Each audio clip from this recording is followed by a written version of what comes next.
الشيطان الرجيم. بسم الله الرحمن الرحيم. والذاريات ذروا فالحاملات وقرا فالجاريات يسرا فالمقسمات أمرا إنما توعدون لصادق وإن الدين لواقع والسماء ذات الحبك إنكم لفي قول مختلف يؤفك عنه من أفك قتل الخراصون الذين هم في غمرة ساهون يسألون أيان يوم الدين يوم هم على النار يفتنون ذوقوا فتنتكم هذا الذي كنتم به تستعجلون. صدق اللہ العظیم. اور قسم ہے ان ہواؤں کی جو اڑاتی ہیں بکھیر کر، اور قسم ہے ان کی جو اٹھانے والی ہیں بوجھ کو، اور قسم ہے ان کی جو چلنے والی ہیں سہولت کے ساتھ، اور قسم ہے ان کی جو پہنچنے والی ہیں حکم کو. بے شک تم سے جو وعدہ کیا جا رہا ہے وہ سچ ہے، اور پکی بات ہے قیامت کا دن واقع ہونے والا ہے. اور قسم ہے جالی دار آسمان کی، بے شک تم اس قول میں پڑے ہو جو اختلاف کرنے والے، اور پھیرا جاتا ہے اس سے وہی جو پھیرا گیا. ہلاک ہو گئے اٹکل سے باتیں کرنے والے جو مدہوشی میں کوتاہی کر رہے ہیں اور سوال کرتے ہیں کب ہوگا قیامت کا دن. وہی دن ہوگا جس دن آگ پر آزمائے جائیں گے، چکھو اپنا عذاب. یہ وہی دن ہے جس کی تم آنے کی جلدی کرتے تھے. سورہ قاف کے بعد اگلی سورت ہے سورۃ الذاریات. اس سورت کا نام ذاریات اس نسبت سے ہے کہ اس سورت کی ابتدا میں پہلا حرف ہی والذاریات آیا ہے. اس نسبت سے سورت کا نام ہے سورۃ الذاریات. پچھلی سورت کے ساتھ اس کا ربط مضمون کے اعتبار سے پچھلی سورت میں بھی عقیدہ آخرت قیامت کو کھول کر بیان کیا گیا تھا، اور اس صورت کے اندر بھی عقیدہ آخرت قیامت کو بیان کیا گیا ہے. پھر اس صورت کی ابتدا میں اللہ تعالیٰ نے قیامت کے واقع ہونے کی خبر دینے سے پہلے چند قسمیں اٹھائی، اور قسمیں اٹھانا دو طرح کی بات ہے. ایک ہمارے ماحول میں قسم اٹھائی جاتی ہے، ہمارے ماحول میں. تو ہمارے ماحول میں قسم اٹھانے کی ایک بات یہ ہوتی ہے کہ متکلم جب کوئی بات بیان کرتا ہے تو مخاطب اس پر یقین نہیں کرتا کہ یہ بات صحیح کہہ رہا ہے یا غلط کہہ رہا ہے. تو پھر متکلم اپنی بات کو سچی ثابت کرنے کے لیے قسم اٹھا دیتا ہے. تو جب قسم اٹھا لی تو مخاطب یقین کر لیتا ہے اب ٹھیک ہے تم نے قسم اٹھا لی. ایک صورت یہ ہوتی ہے. اور کبھی قسم اٹھانا ہوتا ہے جس چیز کی خبر دی گئی اس خبر کی اہمیت سے مخاطب ناواقف ہوتا ہے، تو متکلم قسم اٹھا کر اس خبر کا مقام اور اس خبر کا اعتماد اور اس خبر کی عظمت بتاتا ہے. تو اللہ تبارک و تعالیٰ جب قسم کھاتے ہیں کبھی مخاطبین کا انکار ہوتا ہے کہ جو بات آپ کہہ رہے ہیں یہ نہیں ہونے والی، اللہ جل شانہ قسم اٹھا کر کہتے ہیں یہ بات ہوگی۔ بعض اولیاء اللہ میں سے ایک کا قول ہے کہ کس پاگل نے، کس بیوقوف نے اللہ کو قسم پر آمادہ کیا ہے کہ اللہ کو قسم اٹھانی پڑی، اس لیے کہ اللہ کی بات سچی ہے تو اللہ جو بات کہہ دے بس تسلیم کر لینا چاہیے، مان لینا چاہیے۔ اور اس طرح کی صورت پیدا کرنا کہ اللہ قسم اٹھا کر کہیں کہ یہ بات یوں ہی ہے، یہ اس آدمی کی وجہ سے اللہ نے قسم اٹھائی، یہ اس کی خطا ہے، اس نے ایسا کیوں کیا؟ تو قسم کبھی اس اعتبار سے ہوتی ہے کہ مخاطب متکلم کے قول پر اعتماد نہیں کرتا۔ تو جو مشرکین ہیں، جو مخالفین ہیں، جو حاسدین ہیں، وہ کبھی اپنے اپنے ضد اور اناد کی بنیاد پر ایسی صورت اختیار کرتے ہیں کہ اللہ جل شانہ اس مسئلے کی حقانیت کو بیان کرنے کے لیے قسم اٹھا لیتے ہیں۔ اور دوسری صورت یہ ہے کبھی مخاطب جو اللہ خبر دے رہے ہیں اس خبر کی عظمت سے پوری طرح واقف نہیں ہوتا، اس خبر کا اس کو اتنا اندازہ نہیں ہوتا۔ جیسے یوں سمجھو ہمارے ہاں کوئی آدمی کینسر کا مریض نہ ہو، اللہ کرے کسی کے گھر میں یہ مرض نہ آئے، بڑا موذی مرض ہے ہمارے اس معاشرے میں اس وقت۔ تو جس کے گھر میں کوئی کینسر کا مرض نہیں ہے اور اس کو اس سے کوئی آگاہی نہیں ہے، اس کو گویا فلاں آدمی کو کینسر ہو گیا، تو وہ اس خبر کو نارمل لیتا ہے، اس کے چہرے کے اثرات وہ نہیں اس خبر کے بعد نظر آتے جو متکلم نے کینسر کی خبر کو، مرض کو اپنے مشاہدے میں دیکھا ہے، اپنے مریض کو کینسر کے مرض میں سکڑتے ہوئے، تڑپتے ہوئے، چیختے ہوئے، مرتے ہوئے دیکھا ہے، وہ یہ کہہ رہا ہے کہ کینسر بہت موذی مرض ہے، لیکن جس کے گھر میں کینسر نہیں ہے وہ سن کر اس کے چہرے پر کوئی اثر سامنے نہیں۔ تو ایسے ہی سمجھو کہ اس کو اس مرض کی انتہائی شدت کا احساس ہے، تو کبھی جو خبر دی جاتی ہے نا اس خبر کی عظمت کا آدمی کو اندازہ نہیں ہوگا کہ خبر کتنی بڑی ہے، تو اس کو خبر دی جائے یہ ہوگا تو وہ کہتا کیا ہوگا؟ تو اللہ تبارک و تعالیٰ اس خبر کی عظمت بتانے کے لیے قسم اٹھا لیتے ہیں کہ قسم سے چیز کی عظمت کیا ہو جاتی ہے؟ بڑھ جاتی ہے۔ تو اللہ رب العزت قسم اٹھا لیتے ہیں کہ یہ خبر بہت بڑی خبر ہے۔ جیسے 30واں پارہ ہے، آپ حضرات پڑھتے ہیں، اس کی ابتدا یہاں سے شروع ہوتی ہے، اما یتساءلون عن النبأ العظیم۔ تو معنی یہ ہے کہ لوگوں نے سوال کیا تھا قیامت کے بارے میں حضور صلی اللہ علیہ وسلم سے کہ جس قیامت کی آپ بات کرتے ہیں وہ قیامت کب ہوگی؟ تو اللہ رب العالمین نے فرمایا یہ اس طرح سوال کرتے ہیں جیسے کوئی اخبار آ رہا ہے، جیسے کوئی آلو پیاز آ رہا ہے، جیسے کوئی تمہیں گاڑی ملنے والی ہے۔ فرمایا اما یتساءلون، کس چیز کے بارے میں سوال کر بیٹھے؟ یتساءلون عن النبأ العظیم، رب تعالیٰ فرماتے ہیں بہت بڑی خبر کا سوال کیا ہے۔ قیامت کے متعلق یہ کہنا کہ کب آئے گی ہمیں خبر ہو، فرمایا تم نے اس کو نارمل سمجھ کے سوال کیا ہے۔ رب العالمین فرماتے ہیں نبأ العظیم، یہ بہت بڑی خبر ہے جس کا تم نے سوال کیا کہ قیامت کب قائم ہوگی۔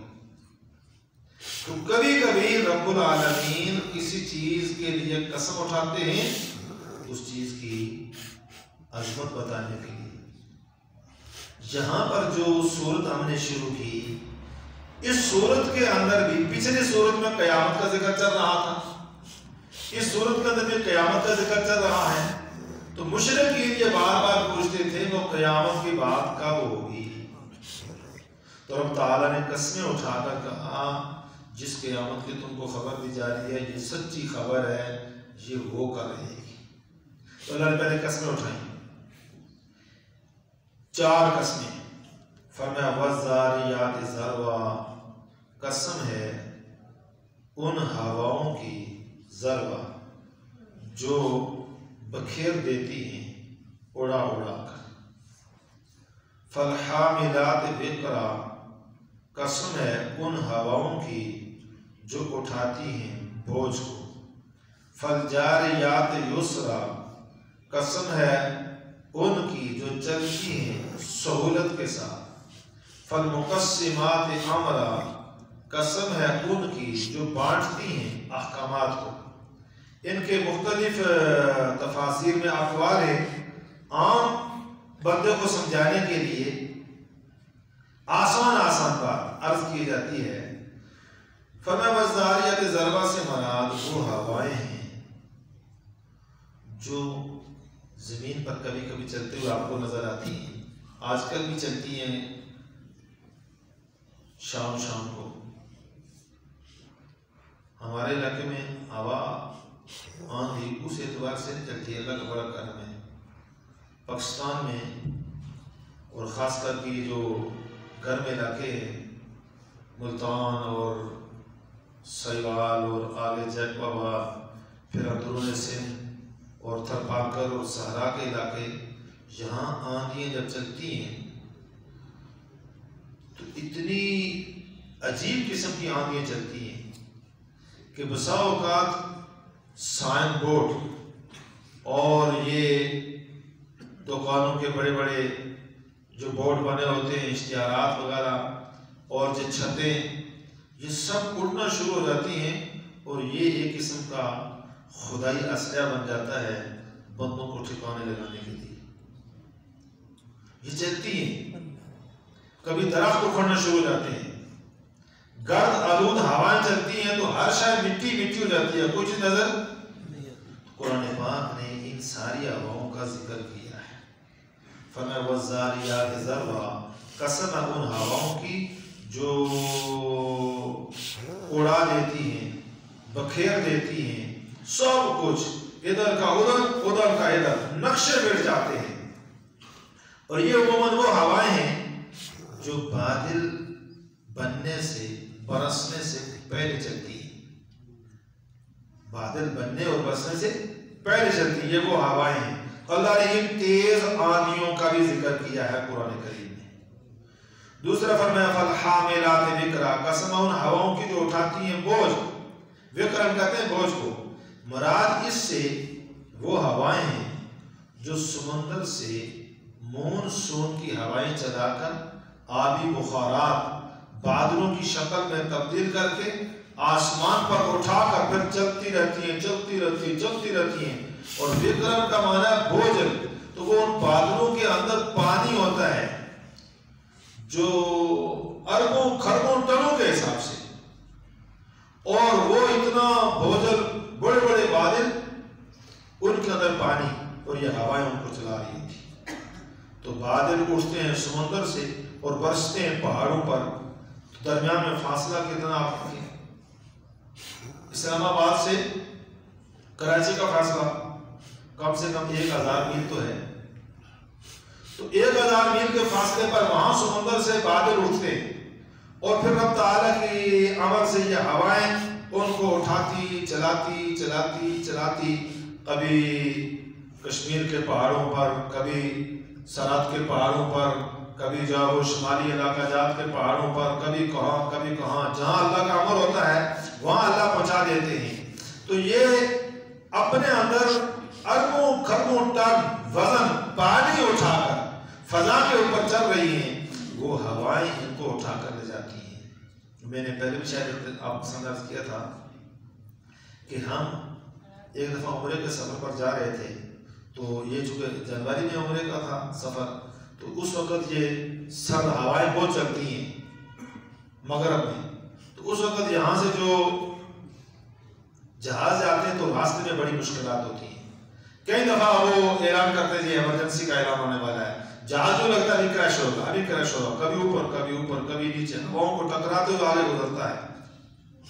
تو جاتے ہوئے تقریباً ان کو لگے 4.5-5 گھنٹے اسلام آباد سے جدہ. بڑی مشکل سے جا کر وہاں پہنچے، اللہ کا شکر ادا کیا، نیچے اتر آئے سلامتی کے ساتھ. جب واپسی ہماری فلائٹ ہوئی تو اس وقت جدہ میں بھی کہا جاتا کہ موسم بہت خراب ہے، تو ہمیں پھر وہی پہلے والا ڈر تھا کہ پہلی طرح ہی جہاز ٹکرائے گا اوپر نیچے، لیکن واپسی پر یہ ہوا کہ جہاز تقریباً 3 گھنٹے 40 منٹ پر اسلام آباد جدہ سے اسلام آباد پہنچ گیا اور ہمیں پتہ بھی نہیں چلا وہ ہواؤں کا وہ کیا ہوا۔ تو میں نے ایک آدمی سے پوچھا وہاں بھائی یہ کیا مسئلہ، جاتے ہوئے تو یہ مسئلہ تھا اور وقت بھی بہت لگا، آتے ہوئے یہ بہت کم وقت لگا اور ہوا کا تو مسئلہ نہیں آیا۔ تو وہ ہنس کر کہنے لگا جب ہم ادھر سے ادھر جا رہے تھے تو ہوائیں ادھر آ رہی تھی اور ہم ٹکرا کے ان کو آگے جا رہے تھے، اس لیے مشکلات تھی۔ اب ہوا بھی ادھر تھی، جہاز بھی ادھر تھا، تو پیچھے سے ہوا کا دھکا لگ رہا تھا تو جہاز کی سپیڈ خود بخود ہو گیا، ہو گئی، تیز ہو گئی۔ اب یہ وہ اللہ کا نظام ہے اوپر، وہ جائے بغیر سمجھ میں نہیں آتا۔ اللہ نے قرآن میں اس کا ذکر کیا ہے۔ آج لوگ کہتے ہیں سائنس ہمیں بتاتی ہے، بھائی سائنس قرآن سے لے کر بتاتی ہے، یہ سارا قرآن میں ذکر ہے۔ وَالذَّارِيَاتِ ذَرْوًا، قسم ان ہواؤں کی، ان آندھیوں کی جو زمین پر ہر شے کو بکھیر دیتی ہیں، اڑا کے رکھ دیتی ہیں۔ فَالْحَامِلَاتِ وِقْرًا، اور قسم ان ہواؤں کی جو آسمان پر انہیں بڑے بادلوں کا بوجھ اٹھا کر چلتی ہیں۔ فَالْجَارِيَاتِ يُسْرًا، آگے فرمایا قسم ہے ان کی جو چلتی ہیں نرمی کے ساتھ۔ اس کے 2 معنی بیان کیے، ایک معنی ہوائیں ہیں، فرمایا وہ ہوائیں جو بادلوں کو اتنے زور سے ہانک کے چلا رہی تھی، جب ہوائیں تیز چل رہی ہوں تو بارش نہیں ہوتی، یہ بھی اللہ کا نظام ہے۔ حضرت جب ہوائیں تیز چل رہی ہوں تو آپ کہتے ہیں جی بارش آ رہی تھی، ہوا آئی اور کہیں بارش کو اٹھا کر لے گئی، بارش نہیں ہوئی، کیوں؟ وہ جی ہوا آئی اور بارش کو اٹھا کر لے گئی۔ جب تیز جکڑ کی ہوائیں ہوں تو پھر بارشیں نہیں برستی۔ قرآن کہتا ہے فَالْجَارِيَاتِ يُسْرًا، جب ہم نے بارشیں برسانی ہوتی ہیں پھر ان ہواؤں کو ہم سہولت سے چلاتے ہیں، نرم کر دیتے ہیں۔ جاریات کو ہوائیں چلتی ہیں، یسرا نرمی کے ساتھ، سہولت کے ساتھ۔ ہوا بھی چل رہی ہوتی ہے، بارش بھی برس رہی ہوتی ہے، ہوا بھی چل رہی ہوتی ہے، بارش بھی برس رہی ہوتی ہے، لیکن وہ ہوا تیز، وہ نرم ہوا ہوتی ہے، بارشیں برسا رہی ہوتی ہے۔ ایک معنی یہ ہے۔ دوسرا علماء نے لکھا ہے کہ پہلی 2 قسمیں ہواؤں کے متعلق تھیں، یہ تیسری قسم ہے ان کشتیوں کے متعلق جو پانی کے اندر چلتی ہیں سمندروں میں۔ تو اللہ نے ان جہازوں کا ذکر کیا کہ قسم ہے ان کشتیوں کی، ان لانچوں کی، ان بحری بیڑوں کی، ان جہازوں کی جو سمندر کے اندر چل رہے ہیں، یسرا بڑی سہولت کے ساتھ۔ سمندر میں اللہ طغیانیاں کم کر دیتا ہے، جہاز سہولت سے چل رہا ہوتا ہے۔ اللہ طغیانی کو بڑھا دے تو جہاز کا چلنا کیا ہو جاتا ہے، مشکل ہو جاتا ہے۔ اللہ نے اس کا بھی ذکر کیا، فَالْمُقَسِّمَاتِ أَمْرًا، اور قسم ہے ان کی جو بانٹتی ہیں حکم کو۔ اس کے بھی 2 معنی لکھیں۔ ایک معنی لکھا ہے کہ مراد ہوائیں، اور بانٹنے سے مراد یہ ہے کہ اللہ کا امر ہوتا ہے ہواؤں کو بادل کہاں کہاں برسانے ہیں وہاں ہانک کر لے جاؤ، اور کہاں نہیں برسانے وہاں سے بادل ہٹا دو۔ تو ہواؤں کا نظام چلتا ہے اللہ کے امر سے، جہاں مطلوب برسانا ہوتا ہے وہاں جا کر بادل چھوڑ دیتی ہیں اور برسانا شروع ہو جاتے ہیں، جہاں بادل برسانا مطلوب نہیں ہوتا وہاں ہوائیں اس کو بانٹ کر لے جاتی ہیں۔ اور کبھی دیکھو آسمان کے اوپر ہوائیں بادلوں کو اکٹھا کر رہی ہوتی ہیں تو بادل جمتے ہیں، پھر بارش شروع ہو جاتی ہے۔ اور کبھی دیکھو ہوائیں الٹی سیدھی چلتی ہیں تو آسمان پر بادل ٹوٹنا شروع ہو جاتے ہیں۔ بادل جب ٹوٹنا شروع ہوتے ہیں، بکھرنا شروع ہوتے ہیں، ایک بادل مشرق کو چلا گیا، ایک مغرب کو چلا گیا، شمال کو چلا گیا، جنوب کو چلا گیا، آسمان صاف ہو گیا، موسم ٹھیک ہو گیا۔ یہ نظام ہے رب تعالیٰ کا۔ دوسرا فرمایا فَالْمُقَسِّمَاتِ أَمْرًا سے مراد فرشتوں کی جماعتیں ہیں کہ اللہ تعالیٰ ان کو حکم دیتے ہیں آسمان سے، وہ اللہ کے حکم لے کر زمین پر اترتے ہیں اور وہ احکام تقسیم ہوتے ہیں، کس کے لیے ہم نے اس دفعہ اس کی ملازمت بحال کرنی ہے، کس کی اس دفعہ ہٹانی ہے، کس کا اس دفعہ کاروبار چلانا ہے، کس دفعہ اس دفعہ کاروبار بند کرنا ہے، کس کو حکومت دینی ہے، کس سے حکومت ہٹانی ہے، کس کے کھیت کو ہم نے آباد کرنا ہے، کس کے کھیت کو اجاڑنا ہے، کس کو صحت دینی ہے، کس کو اس دفعہ موت دینی ہے، کس کو بیماری دینی ہے، کس کو کیا کرنا ہے، کس کو کیا کرنا ہے، وہ سارے احکام اوپر سے رب کا ایک نظام ہے، فرشتوں کے سپرد کیا جاتا ہے، وہ زمین پر آ کر بانٹتے ہیں۔ اب توجہ کرو، قرآن نے یہ 4 قسمیں کھائیں۔ قسم ہے ان ہواؤں کی جو آندیاں بن کر ہر چیز کو اڑا دیتی ہیں، بکھیر دیتی ہیں۔